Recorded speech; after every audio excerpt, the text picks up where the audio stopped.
আসসালামু আলাইকুম। আজ আপনাদের দেখাবো আমি স্যুপ রান্না।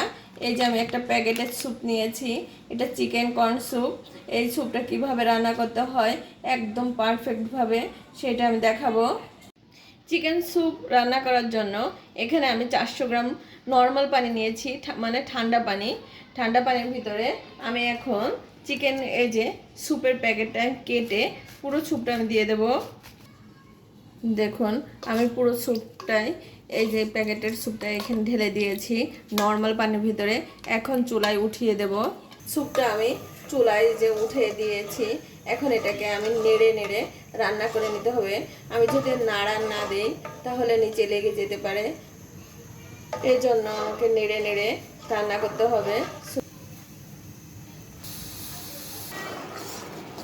দিয়ে দেব অল্প করে একটু লবণ।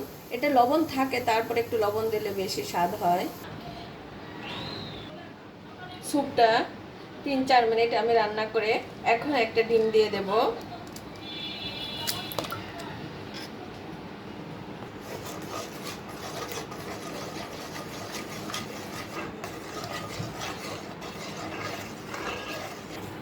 আমি ডিমটা দিয়ে নাড়াচাড়া দিয়ে, দেখুন এই যে আমার স্যুপটা হয়ে গিয়েছে, চিকেন কর্ন স্যুপ।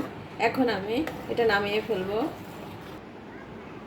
দেখুন আমি এখন, দেখুন স্যুপের উপর দিয়ে দেবো আমি এখন কাঁচামরিচ, দিয়ে দেব লেবু,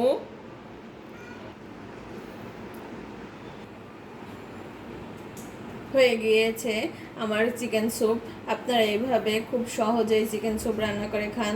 আজকের মতো শেষ। আল্লাহ হাফেজ।